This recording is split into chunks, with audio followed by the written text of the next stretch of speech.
CEO show and our series that we're calling Built to Flow, where we're looking at the intersection of entrepreneurship, leadership, and emotional health and internal health. Here with my special guest and co host for this series, Ed Peterson, founder of Peterson Family Therapy, or co founder, I guess, with his lovely wife, Candace. And Ed, welcome back to the show, man. Glad you could be here and we could do this again to talk. Well, yeah, welcome. Great. Say Yeah, something. Matt. Great. Say something Great to to us. be here. Very, very excited.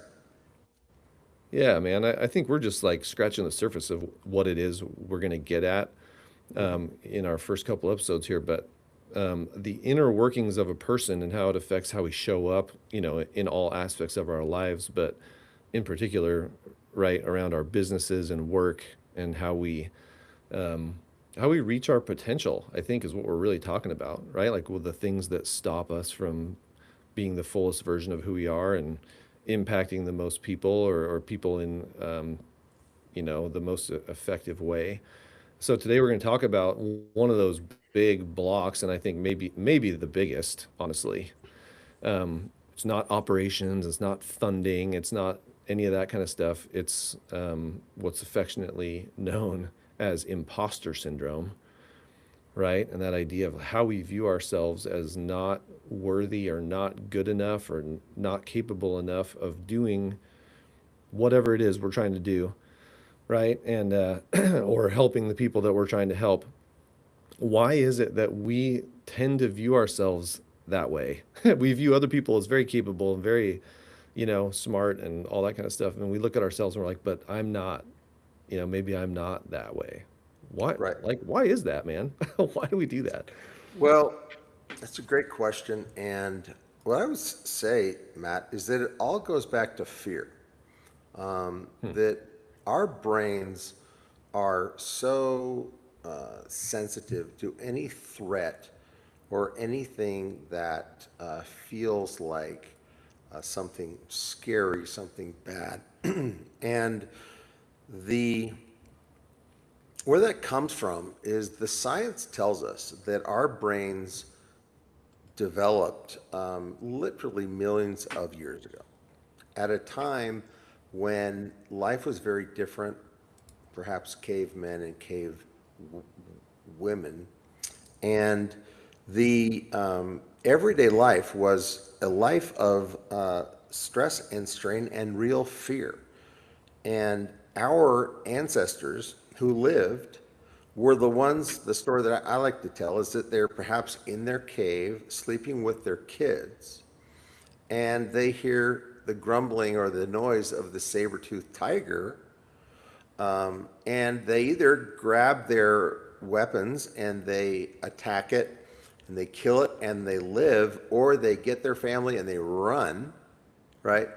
Because they're very sensitive and they feel the fear and they can act.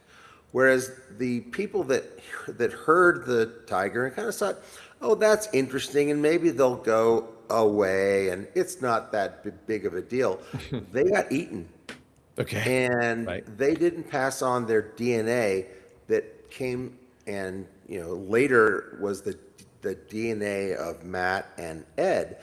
And so the way that this plays out in our brains now is that whenever something feels like a threat, it literally will tell our nervous system to fire up, and we'll go to some sort of fight, flight, or freeze. And in the social world that we live in, it can feel the same way. Meaning, if you're a founder of your company and you're making a big pitch to say, a funding source, a venture capital group, and you need their money, right? If you're in that meeting, if it starts going badly and they're saying, we don't think we're going to do this, if it's really important to us, that will code like a physical threat. And so a big part of understanding why we do what we do and this idea of a imposter syndrome is that fear can hit so quickly that then our brain will try to make sense of it And it will go to, well, I'm having this fear, so there must be something wrong with me because other people wouldn't be afraid. Not true, right? And so it's this feeling that comes up because our brains need to make sense of, why is this thing going badly? Why did I get rejected? Why did that person not want to date me? And the brain doesn't just sit there. The brain, click, click, click, goes to, there must be something wrong with me. And so I feel like an imposter. And then it perpetuates because I feel like an imposter. I'm going to act that way and I'll get more of the same results. And so the problem is that feeling of I'm an imposter, which is based on fear, tends to perpetuate itself. Gotcha. Okay, so that makes me think of a lot of questions, right? Like, for example, if I had never experienced a rejection or a public humiliation in my life, like let's just say I somehow had navigated through, middle school Right. without being embarrassed and hadn't learned that for myself through experience, would would I be more or less likely to have that type of reaction as an adult? Or is that just hardwired into us, from birth? No, no, I think absolutely. And what you're saying is, that there is, and I agree with this, a huge, what's the best word? Um, Ability for our social experience to either make us feel more confident, and as if, my fears are not, they're not to be worried about.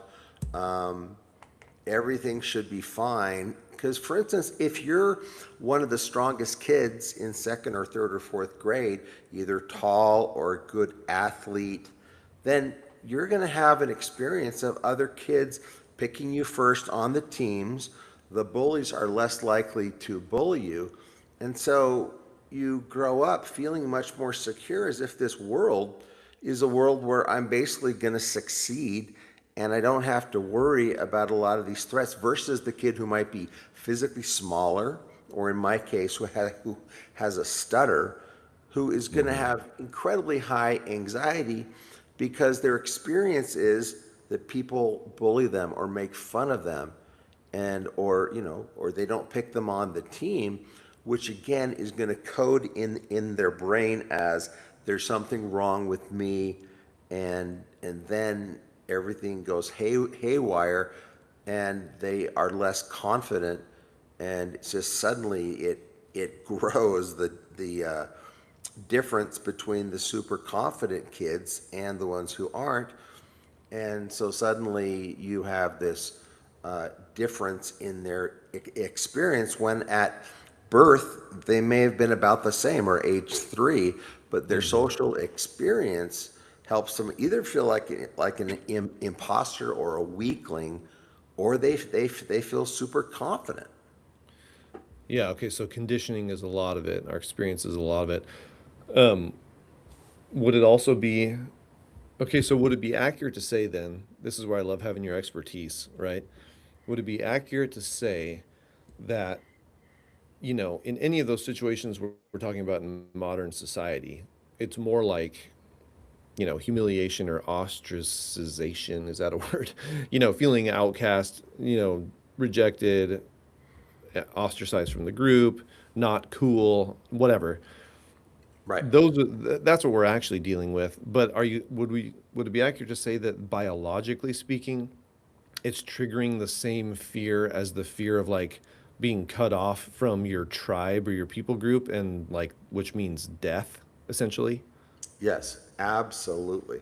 A good example of that is, if you take a job, say with a tech firm, and maybe you're a developer, and you really want this job and you want to succeed badly, right? And then you start to get feedback that your code isn't good enough. And so suddenly you start to work longer hours to try to figure it out. And then you get more feedback, and maybe it's like, you know what, you're just not cutting, you're not making it. Maybe you should start looking at another company, and then see suddenly that that person's anxiety is going to start going up because this matters to them. And they'll start to think, well, if I can't be, say they were at Facebook, if I can't be a developer here, where am I going to go?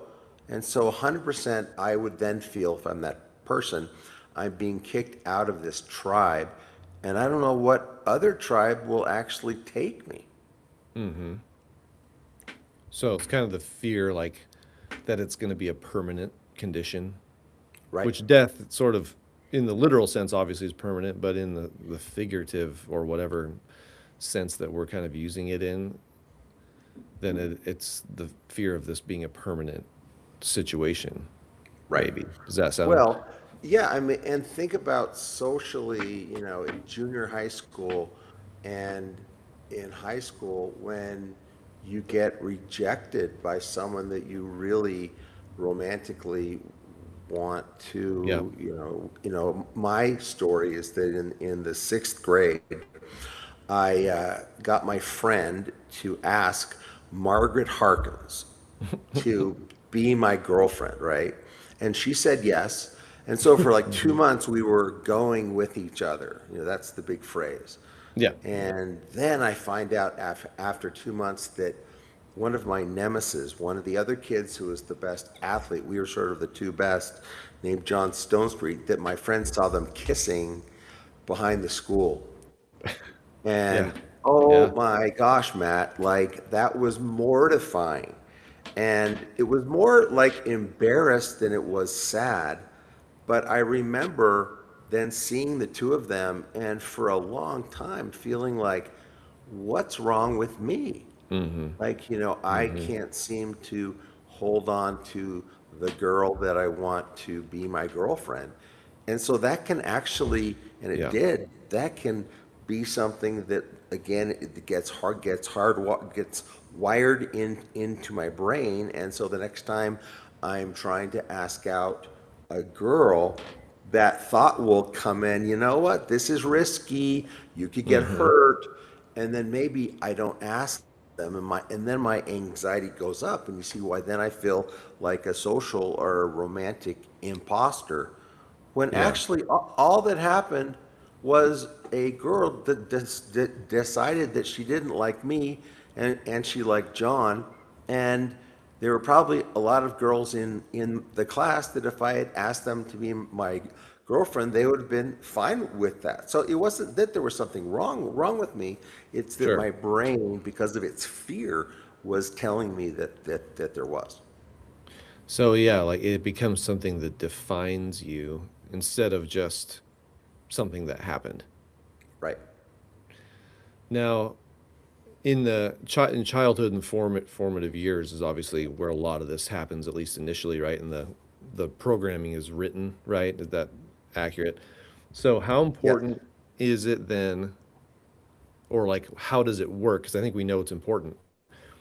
Your family and social support network, like the other people that you have to rely on in those years and throughout life, but you know, how much does that make a difference? Because everybody's going to experience. Nobody's going to have the theoretical thing I was talking about where I make it through middle school without difficult and embarrassing things happening, right? Like that's just going to Right. happen. Right. So really, the more realistic question then is like, what was my environment to help me deal with that stuff? Right. So how does that, like, I don't know, let's talk about that a little bit. Sure. Like, what are the key Well, factors that make a difference? yeah. I mean, I like to talk about Steve Jobs from Apple. One of the things about Steve Jobs was that he had this incredible belief in himself. And, early on, he and his partner created the Macintosh, and the company was doing well, and then the company is not doing well. They fire him, and then after a number of years, they hire him back as the CEO. And it was basically because they needed somebody who could bring the company back, and then he decides that the way to go is with the smartphone, and then we all know that since then it's been history. Well, Steve Jobs was also a guy, Matt, who was so confident and so rude to people that he consistently would say things like, "I'm the smartest person in the room." And I remember one story where someone in the company that had done a marketing study, and they talked about some people in the Midwest who were looking at the iPhone, and they didn't like this and didn't like this. And Steve Jobs started screaming, "I will figure out and I will tell these people what they want. I don't care what you think they want. I will create what they want." And so people around him just experienced him as a big jerk, right? Okay. Yeah. And but if we look back at his childhood, which actually would be a great thing to do, we would find that he was raised in an environment where there was a lot of conflict, and it was really he was given a lot of kudos, a lot of support for being intense, a lot of competition, right? But also a setting where it was taught to him that you really don't have to be nice to people. You really don't have to be any type of kind. It's all about the results. And so he most likely didn't have that imposter syndrome, or if he did, he just pushed right through it. Right. And so it's fascinating to figure out who are the people who can do that and who can't. And the last thing that I will say about that is the really great leaders. I don't think that Steve Jobs was a great leader. I think he was actually pretty lucky that it hit, the iPhone hit and all of that. The great leaders in my mind are the people who can delegate, who can grow other leaders, and can understand that they don't have to do everything, that they're not the smartest person in the room. But you see, those people also have worked with and don't have this imposter syndrome, but they also have the values to know that if they treat people with kindness and with a type of respect, that they'll actually build a culture that is much better and has a more likely chance to win over the long term.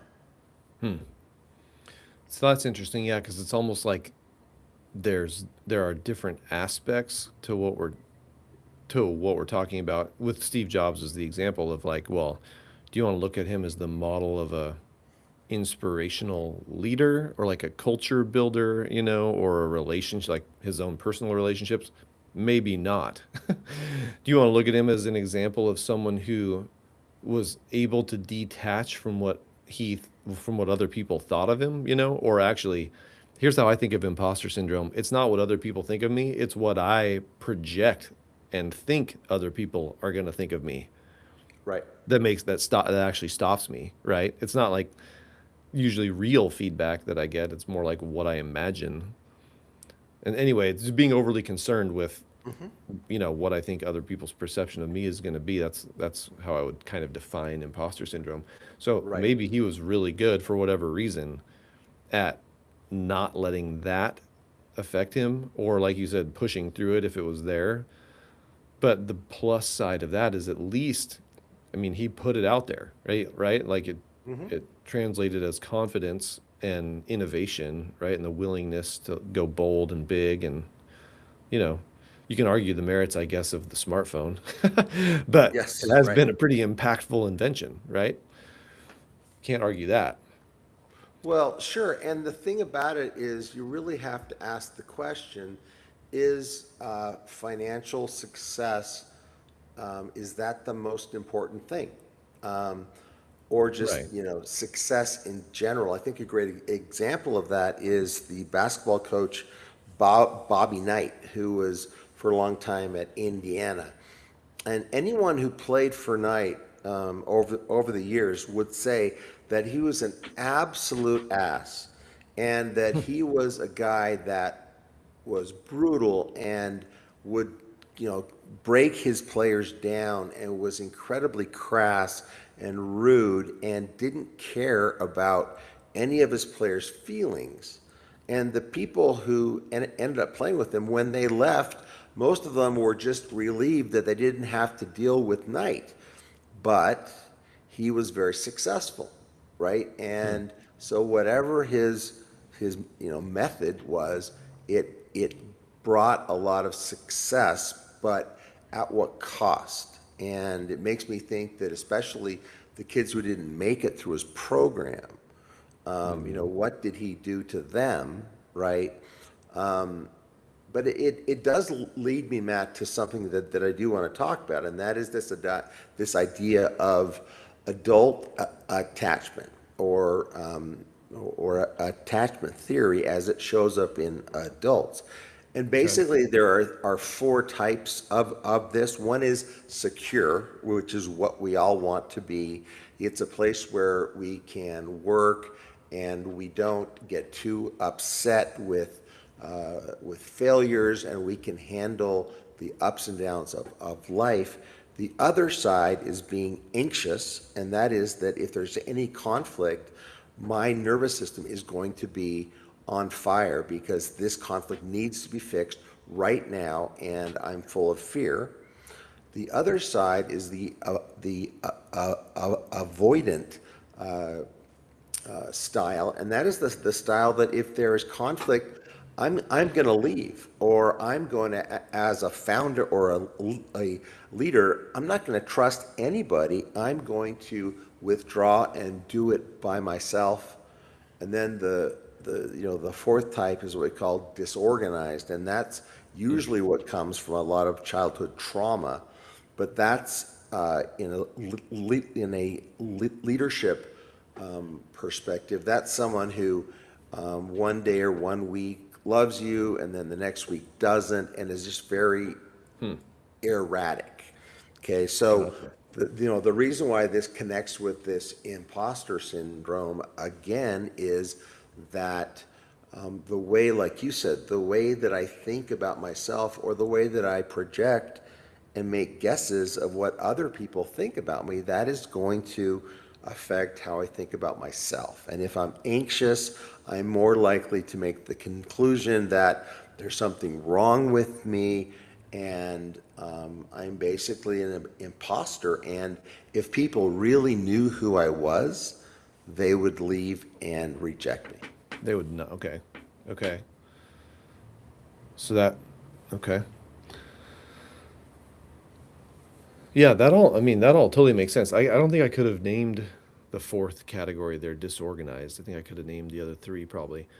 Um, so that's just where it's, okay, it's not consistent one way or another.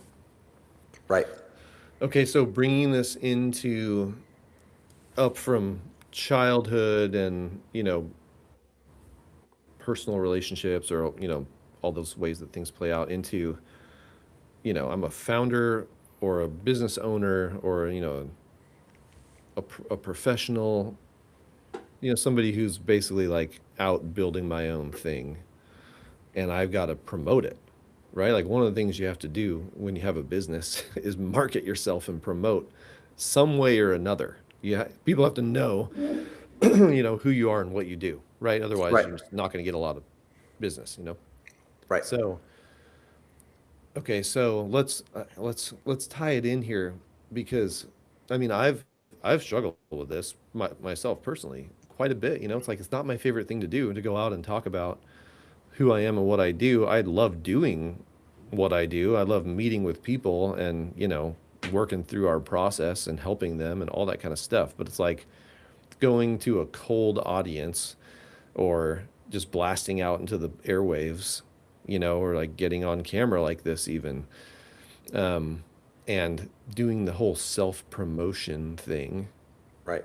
is never been my favorite thing to do. It's kind of uncomfortable. I was on a networking call this week actually, and when my turn came around to talk about it, I kind of fumbled through it. It just was like not great. It wasn't very clear. It wasn't very compelling. It wasn't any of that kind of stuff. It was just kind of like Right. everybody's like, "All right, next." So Yeah.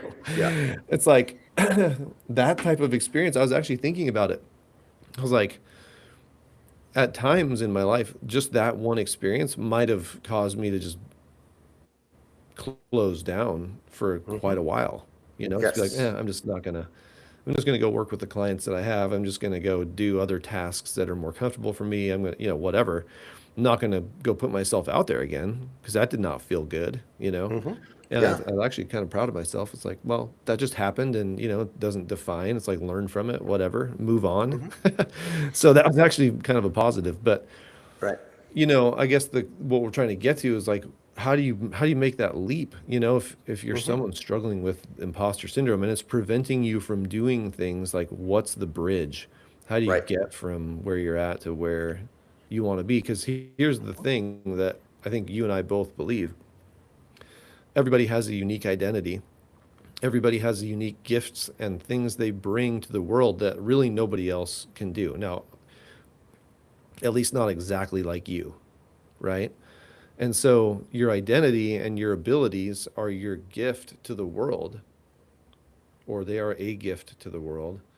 And when we suffer from imposter syndrome, it prevents us from sharing that gift, essentially. Right. So it's Right. not only me that's hurting from it, it's everybody, or at least the people that I might impact.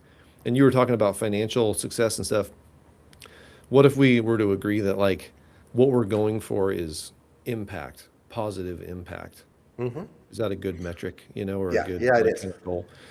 So what, how do we bridge that gap, right? Like if Yep. I'm Yep. struggling here and stuck, what do we do to get through it, get past it? Hmm.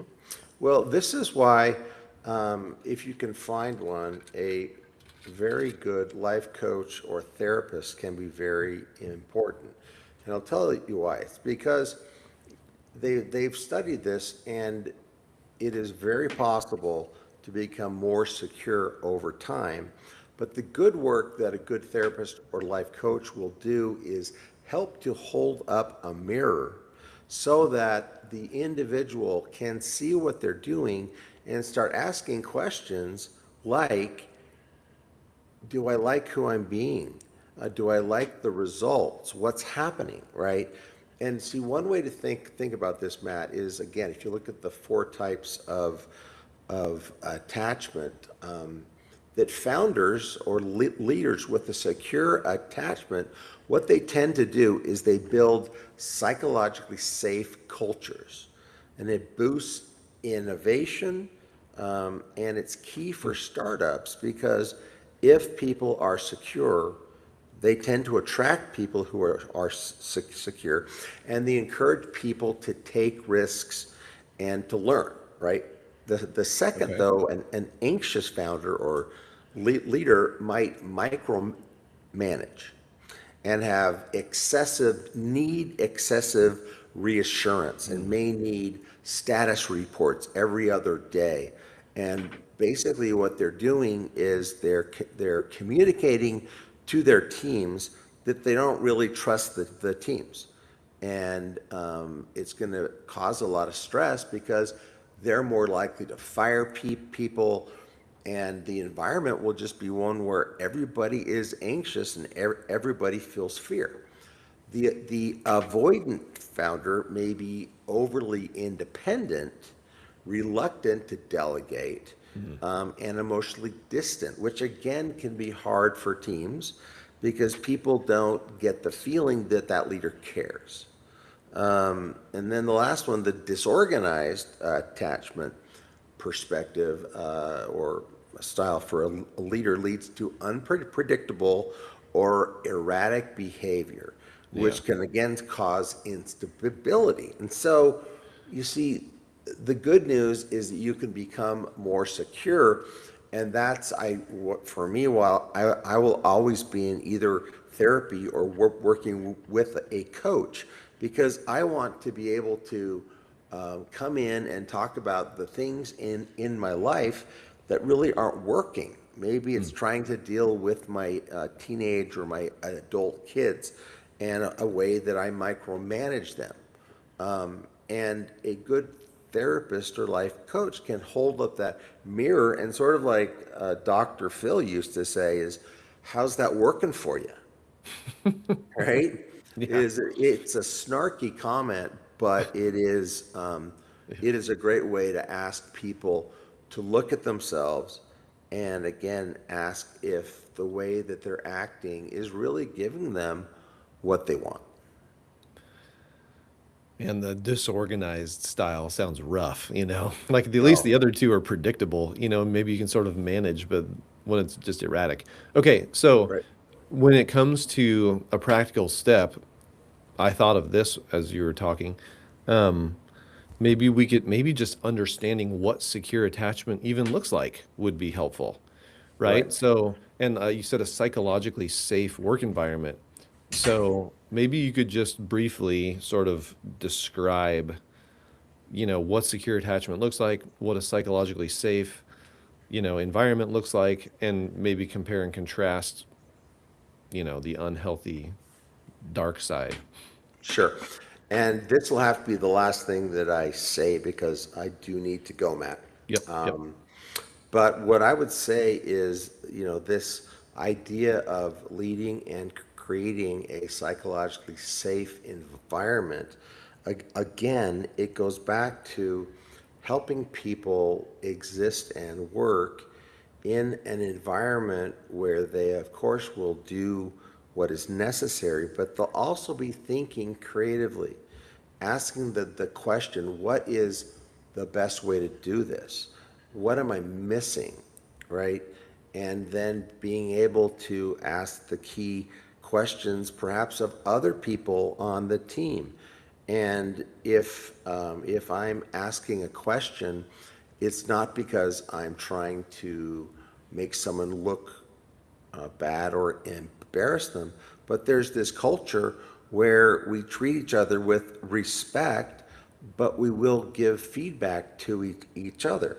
So again, this leader who is secure almost can sit back and look at the people that he or she has hired and let them do their thing and be creative, and then let the founder sort of lead a higher level of strategy, but not have to be the person day to day that is dealing with operations. Because if a company really is going to succeed, you need a leader who is able to think clearly and isn't in the trenches all the time, which is what would happen if that person is very anxious. So again, the secure environment is going to help people feel safer and feel more loved and more appreciated.